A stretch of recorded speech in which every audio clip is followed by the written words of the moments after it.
वो जन्म भी अयोध्या में लिया और विवाह करके आया तो अयोध्या में आया, राक्षसों को मार के लौटा तो अयोध्या में लौटा। अयोध्या को ये छोड़ नहीं सकते। अब अयोध्या वासी कहते हैं हमारे समान तो कोई है ही नहीं। भगवान ने कहा, मन ही मन सोचा कि जिन वानर भालुओं ने संकट में मेरा साथ दिया और युद्ध में सबसे अहम भूमिका वानर भालुओं की रही और वनवास काल में खान पान से लेकर के विश्राम तक की व्यवस्था कोल किरात भील वनवासियों की रही।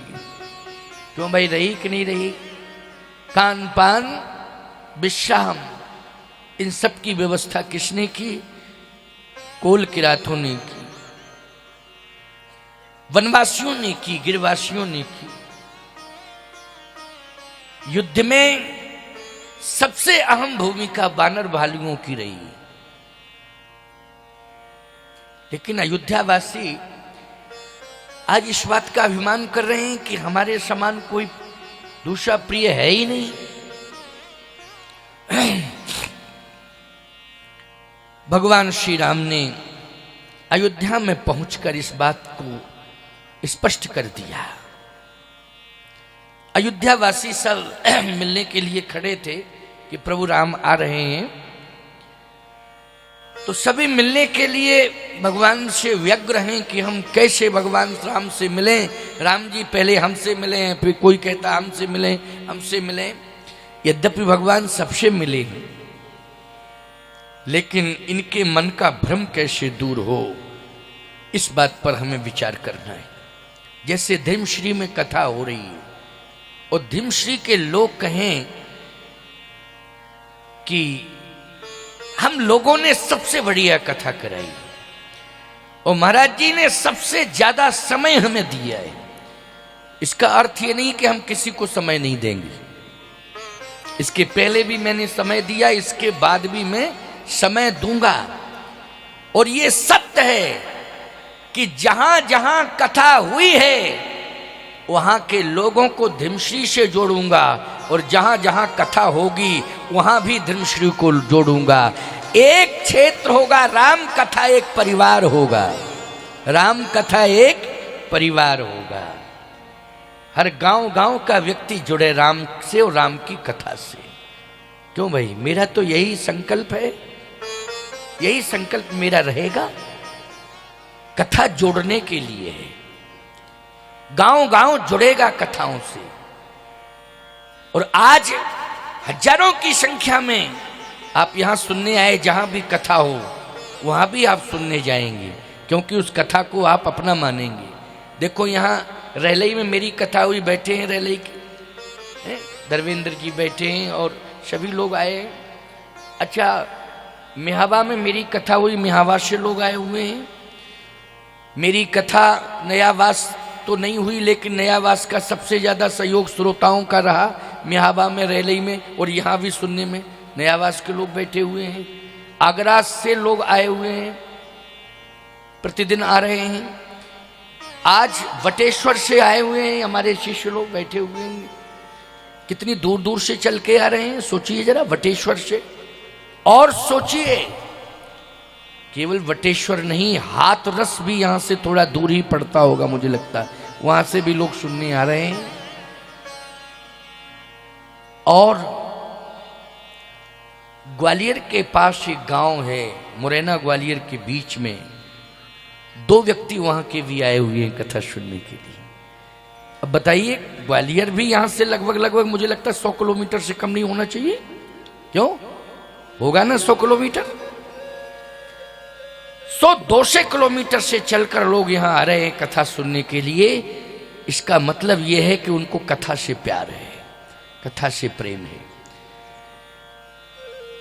अयोध्यावासी कहते हैं कि हम अयोध्या के निवासी हैं, इसलिए सबसे ज्यादा प्रेम भगवान राम मुझसे करते हैं। लेकिन भगवान राम ये इस बात को कहना चाहते हैं कि राम राज्य तो तभी स्थापित होगा जब सारे लोग इस बात को स्वीकार करने लग जावे, एक व्यक्ति ये ना कहे कि राम जी केवल मुझसे प्यार करते हैं, सारे लोग ये कहने लग जावें कि राम सभी से समान प्यार करते हैं, तभी राम राज्य स्थापित होगा। होगा कि नहीं होगा बोलो भाई? तभी राम राज्य स्थापित होगा, वैसे नहीं हो सकता है।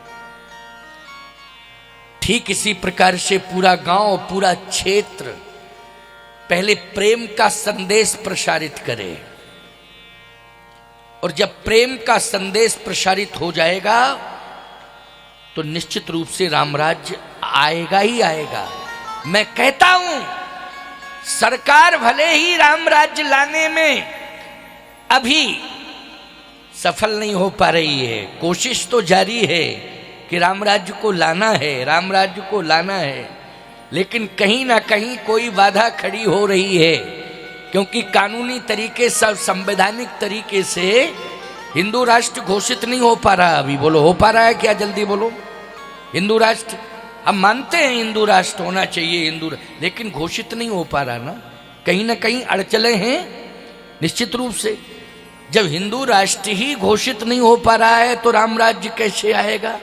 लेकिन मैं एक बात कहना चाहता हूं, सत्य कहना चाहता हूं आपसे, पहले प्रत्येक व्यक्ति अपने हृदय में उपासनात्मक प्रेम को स्थापित करे, फिर पूरे परिवार के सदस्य प्रेम स्थापित करें, पूरे गांव में प्रेम हो। जब हर गांव गांव में, जन जन के हृदय में रामचरितमानस की कथा सुन करके प्रेम स्थापित हो जाएगा तो याद रखना संविधान में बाद में राम राज्य आएगा, पहले आध्यात्मिक क्षेत्र में राम राज्य हर गांव में आ जाएगा। ये मैं दावे के साथ कह रहा हूं।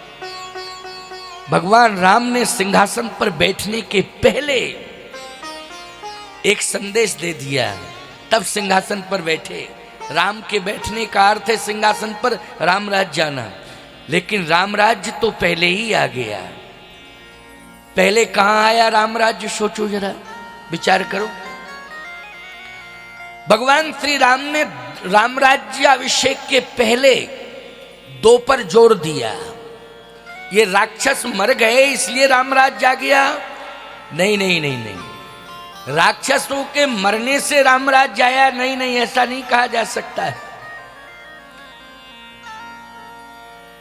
राक्षस तो फिर आ जाएंगे, क्यों भाई आ जाएंगे कि नहीं? वो तो आते जाते रहते हैं, सृष्टि जब तक रहेगी मरते रहेंगे, आते रहेंगे।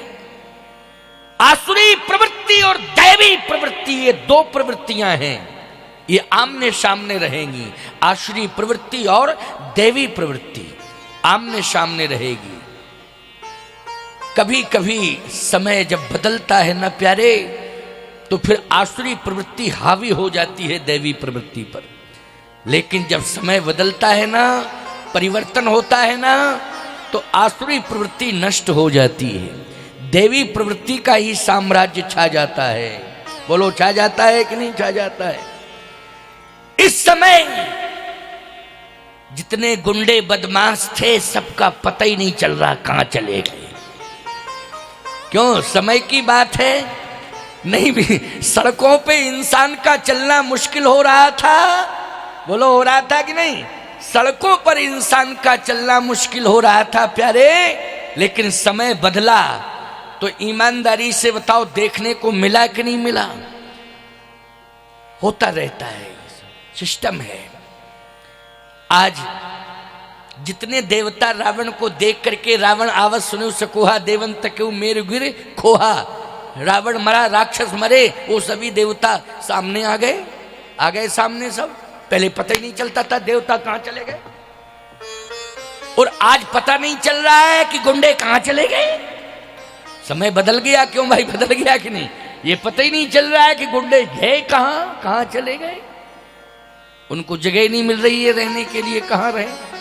जिसके यहाँ रहने जाते हैं वो कहते हैं हमारे मकान पे बुलडोजर चल जाएगा, हटो यहाँ से। क्यों भाई?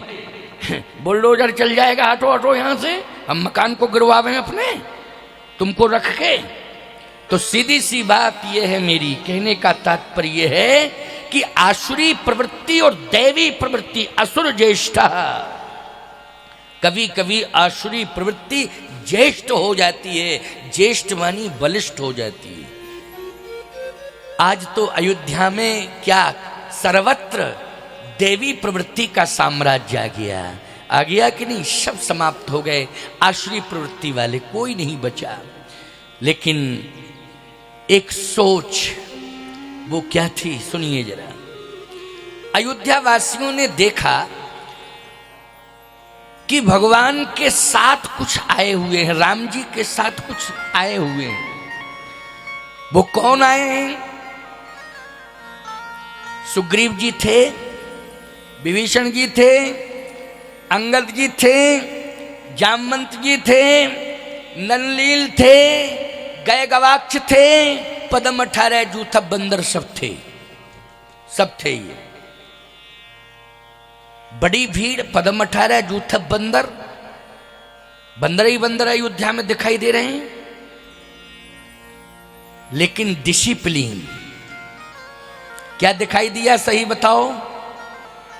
बंदरों को कोई माई का लाल अनुशासित कर सकता है क्या? बंदरों में कौन डिसिप्लिन देगा, जरा बता दो। लेकिन अयोध्या में देखा क्या, अयोध्या वासियों ने, हैं तो बंदर और भालू लेकिन अनुशासित हैं सब। ईमानदारी से बताओ, पहला संदेश राम राज्याभिषेक के पहले, राम राज्य आने के पहले संदेश मिला कि राम राज्य कब आएगा? जब प्रत्येक व्यक्ति अनुशासित हो जाएगा तो राम राज्य निश्चित रूप से आ जाएगा। सूत्र है ये, लिखते जाना, क्योंकि एक एक सूत्र हमारा महत्वपूर्ण होता है। ये कथा कोई पुस्तकीय ज्ञान नहीं है, ये तो आत्मज्ञान है। अंदर कोई बैठा है, वो जैसा कहलवा रहा है वैसा मैं कह रहा हूं। कोई सोच करके नहीं आता हूं कि ये बोलना है मुझे, यही कि जो बुलवा दोगे आप वही बोल जाऊंगा, और नहीं बुलवाओगे तो नहीं बोलूंगा, ये भी विचार रहता मेरा। लेकिन बुलवाना प्रभु, और प्रभु की इतनी बड़ी कृपा है कि वो बुलवा ही देते हैं। अनुशासन, अनुशासित होना चाहिए प्रत्येक व्यक्ति को, क्योंकि अनुशासन देश को महान बनाता है। अनुशासन क्या बनाता है? देश को महान बनाता है। तो व्यक्ति अनुशासित होगा तो व्यक्ति भी तो महान होगा। जब व्यक्ति महान होगा तो निश्चित रूप से हमारा समाज महान हो जाएगा। व्यक्ति से समाज का निर्माण होता है, और समाज महान होगा तो हमारा राष्ट्र भी महान हो जाएगा। अयोध्या वासियों ने देखा ये कि इतने बानर भालू, पद्म 18 जूथब बंदर, एक भी अयोध्या का नागरिक नहीं रह पाता। इतने बंदर भालू पहुंच गए थे कि सब अयोध्या छोड़नी पड़ती सबको। बोलो, अपने पर उतारू हो जाते तो एक और रहते, पूरी अयोध्या ही खाली हो जाती।